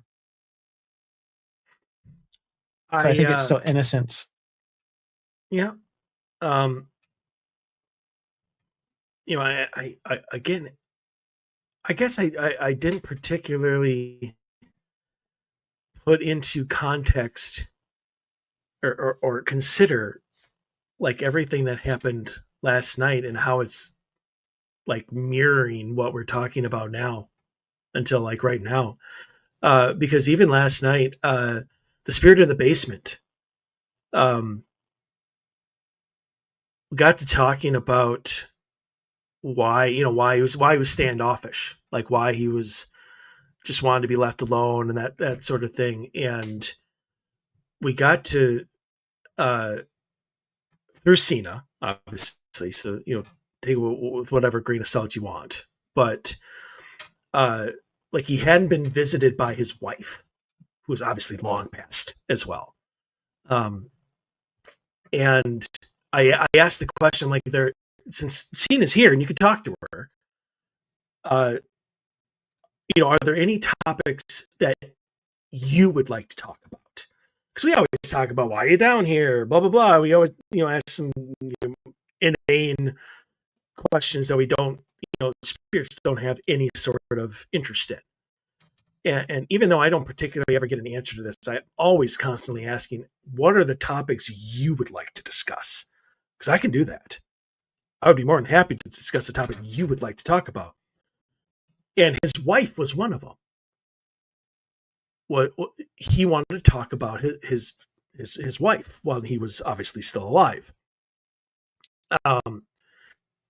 But he didn't want to dwell on the bad times at the end. Like he wanted to talk about the good times. And I was like, let's do it. I'm like, I don't particularly want to talk about the bad times either. I go, let's talk about the first time you met. Let's talk about the first time you kissed. Let's talk about your wedding day. We don't need to talk about what happened at the end. I'm like, I'm all for it. And so this conversation that they're having in this clip about how everything is now destroyed, but she's like, but God is telling her what you had was real too. Like all the good times still matter. And I think that people nowadays, especially if they're going through heartbreak like that, often dwell on where everything went wrong. Yeah, I mean, you focus on the terrible stuff of it. I mean, look at anyone who's. I mean, everyone's gone through stuff like that. So, how many times do people play the saddest songs and have a list of these sad songs and keep playing those damn things? And I mean, you're Everybody literally, hurts. yeah. I'm like, you're living that moment over and over again. And I mean, I know it's easier said than done to just be like, get over it and move on. But there comes a point when you get out of that and nobody wants to relive the terrible stuff. I mean, I think that's to your point. When people go into the paranormal investigations, people are going in there asking for like, what was this point when this killer or this terrible thing happened in your life? And then they're surprised when it's not a positive or there's not a whole lot of responses to those things.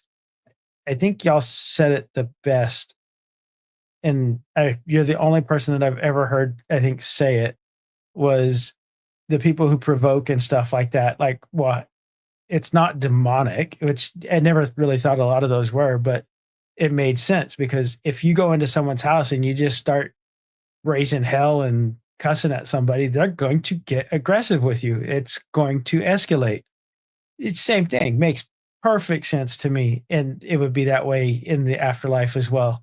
So, I mean, it's all about what you bring into it and asking, living in that moment. Nobody wants to live in those moments. Nobody wants to be like, hey, do you remember that time when you were 23 and this person broke your heart? Can you elaborate and tell me what were the worst aspects of this particular situation and what you would want to try to do again? I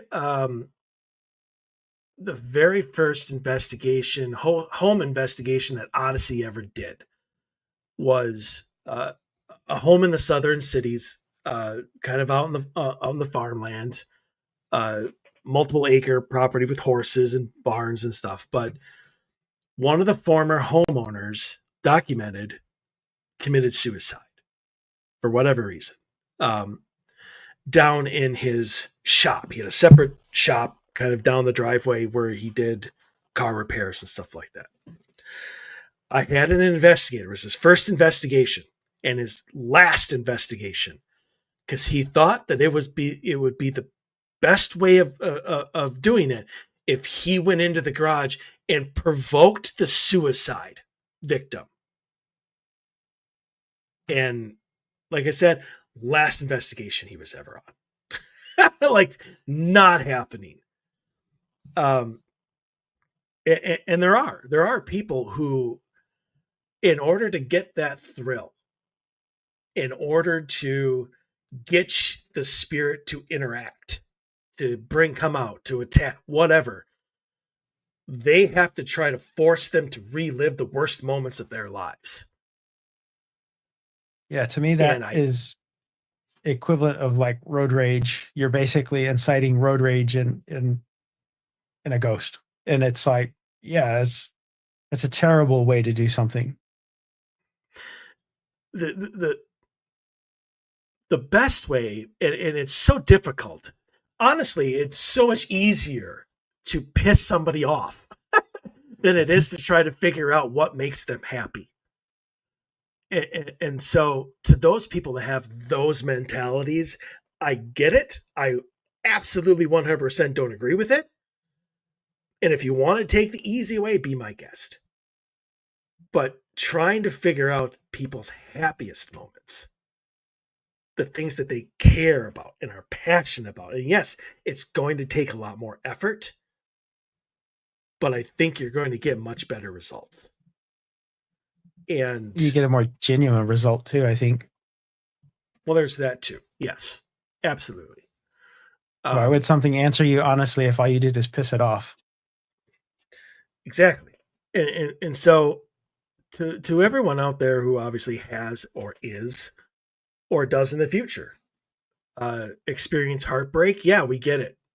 It's tough to try to think about the good times when you're so unhappy.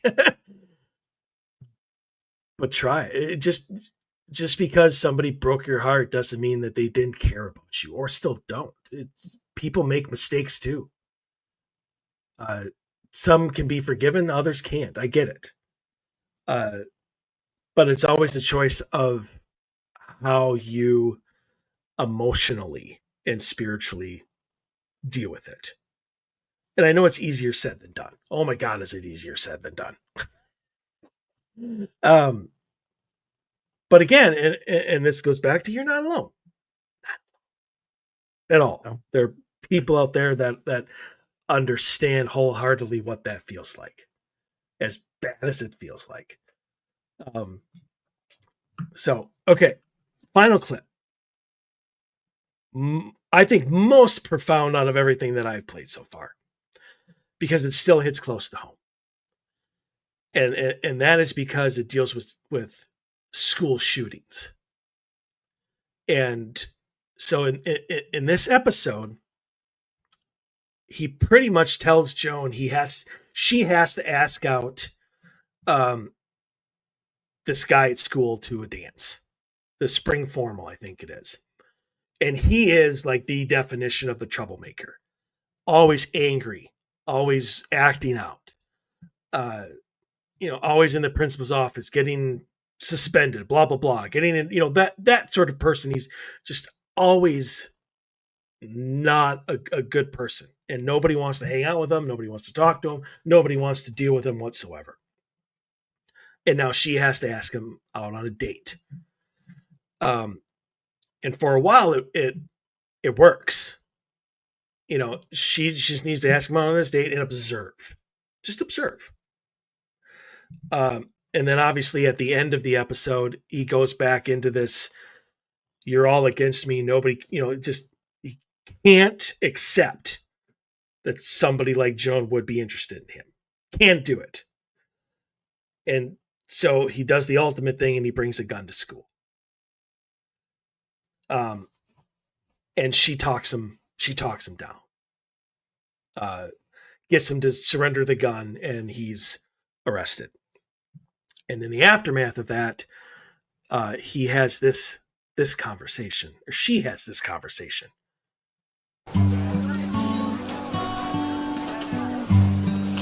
Getting really good at showing up when nobody needs you. Well, now that's your opinion. So what do you want me to fail at this time?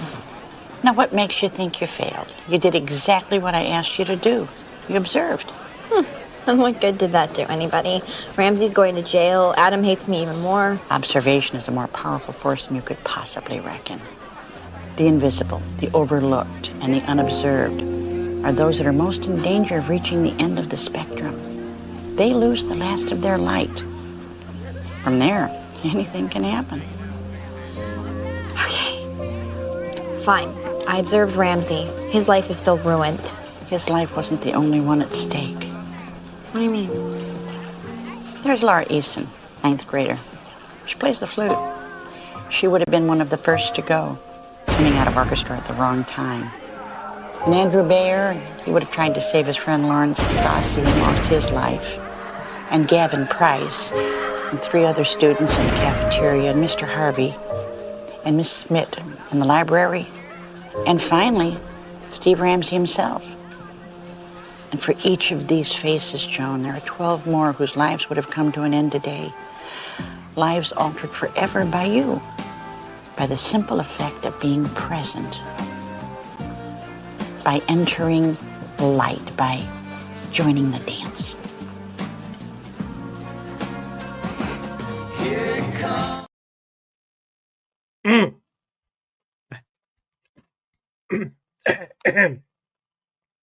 So like I said, like that is still to this day very relevant. I was gonna let you. I was gonna say no. I totally agree. It's a moment of kindness could change someone's whole plan for what they're gonna do. I mean, you just never know the little thing, because that goes into. I know he was the bully, but I think I don't know if it explored it or not, that basically he was pushed into that role because of home and other things outside of school, and basically no one ever reached out to him and tried to till she did. So little things. And again, this goes right back to the screw tape letters and that concept. So there's so many people nowadays that they're so stuck in their phones and their tablets. Naturally, I started talking about this. I can't talk. Obviously, it's the subject. Apparently, I'm going against Wormwood. Nothing water can't fix. Ha ha. But I see so many memes passing around now, and they're so right about stop judging people because you have no idea what's going on in their lives. None. And I mean, you can try to understand, you can try to assume, But I mean, I think there's a very thin line between presumption and judgment. And nobody nobody tries to understand anymore. It's all It's judgment. it's it's all judgment. Every single thing of it is judgment, and it's so, like I said, it's so easy to judge somebody as not being worth your time and going right back to your phone, to scroll TikTok, because apparently those people are more worth your time than the person you're standing next to. And so, I mean, again, this goes right back to the whole detach yourself just for a moment away from your phone and away and look at what's around you. And, I see these things at the airport all the time. If you see something, say something. And obviously that's just a clever line to get people to, you know, uh, call in, a terrorist plot or whatever. Yeah. But I mean, as a society, I mean, I guess you could say that this is probably, it's not an American only issue, but it might be more prevalent here. That we are so buried in our own lives, and what more can we do for ourselves?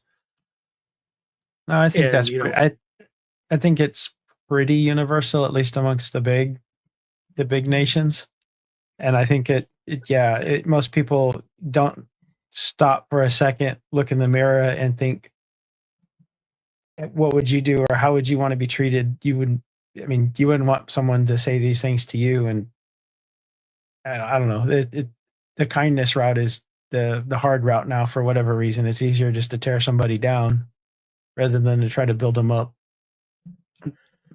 one of the best things, and he has said many, many, many things over the course of my relationship and friendship with him, but one of the most profound things Dustin Perry ever said, and I believe he said it on this show. I mean, not for the first time, but I mean, the first time I heard it was on the show. He says, it doesn't cost anything to be kind. And I remember that like every day. Try to, anyway. Sometimes it's really easy, other times not. But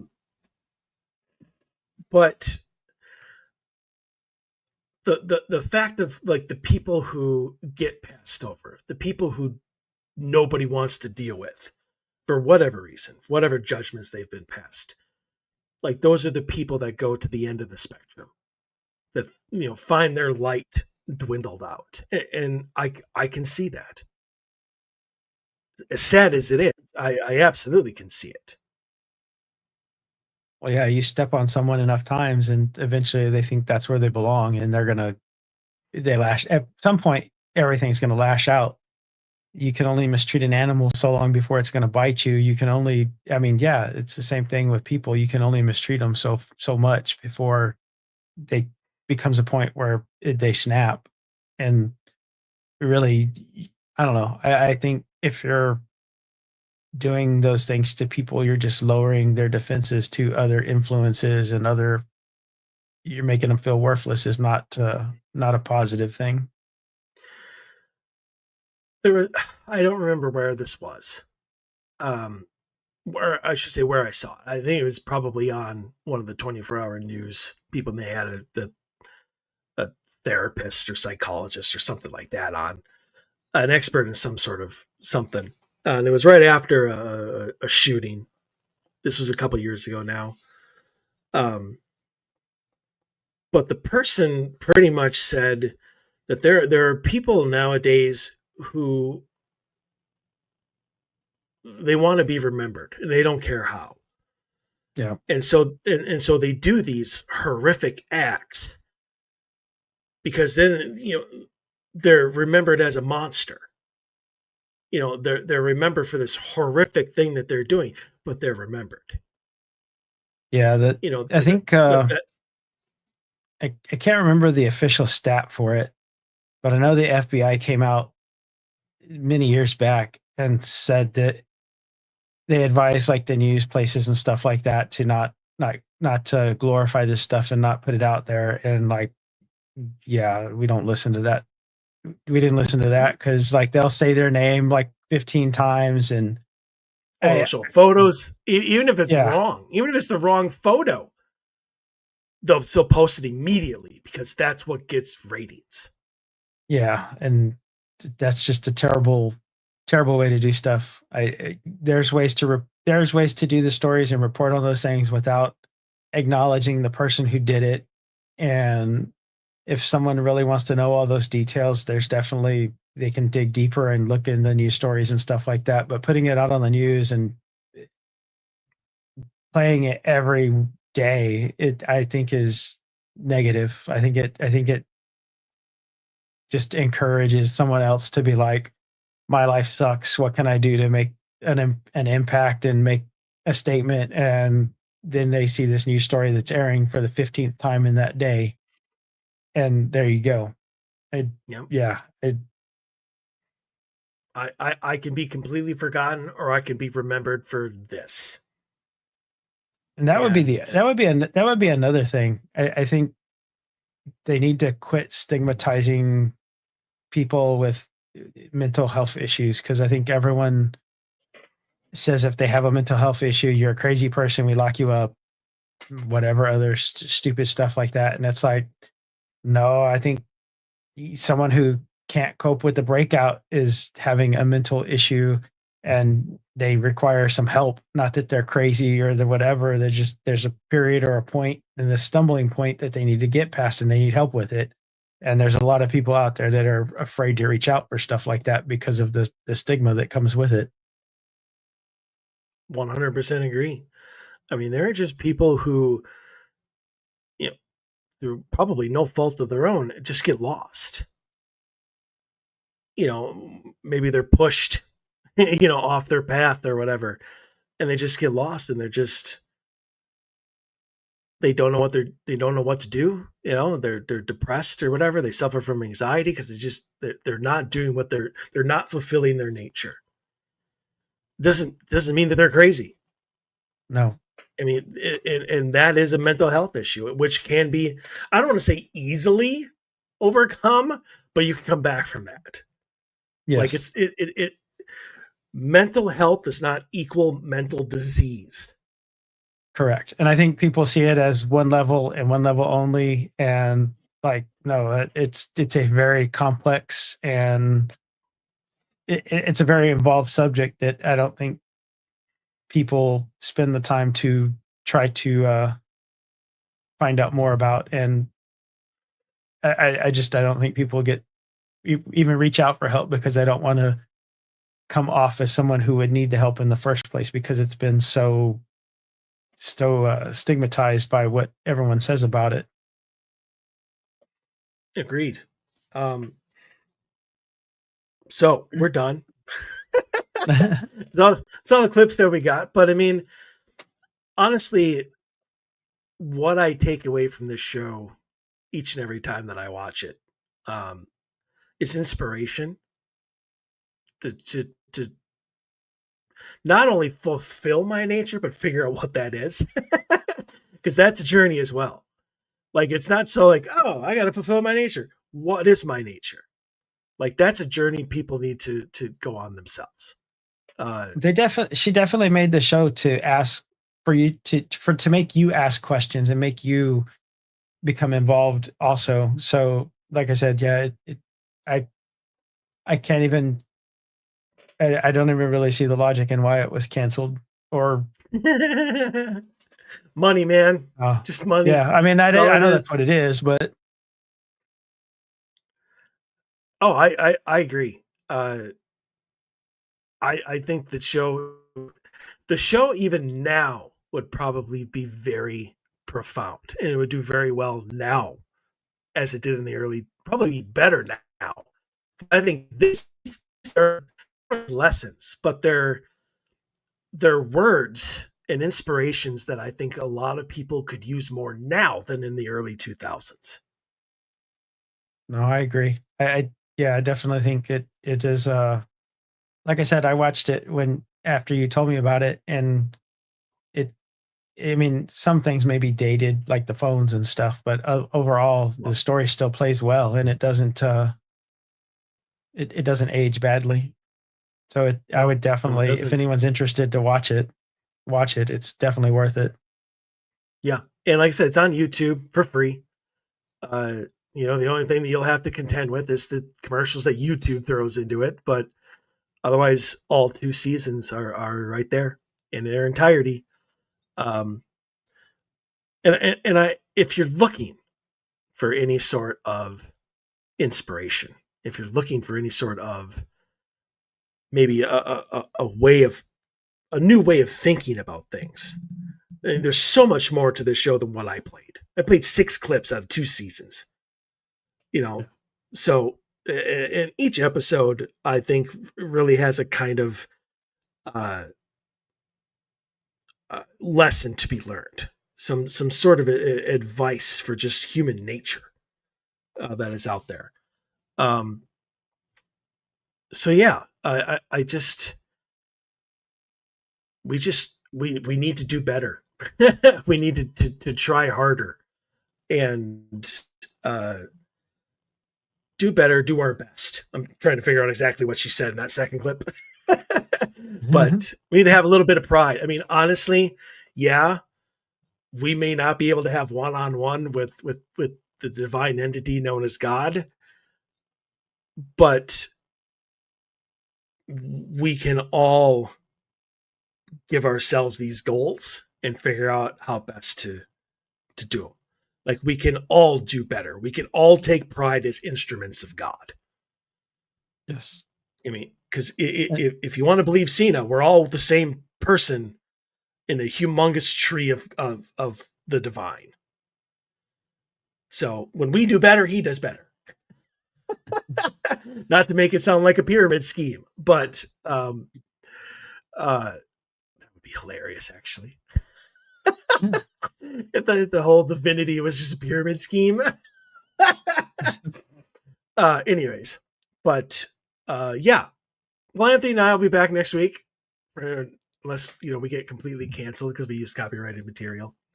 But anyway, yeah, we'll be back next week with another brand new episode. Hope you enjoyed this one. Like I said, it's something I've been wanting to do for quite a while. So I honestly hope we did it justice. But yeah, until then, stay healthy, stay safe. We want to see you back here. In case I don't see you, good afternoon, good evening, and good night.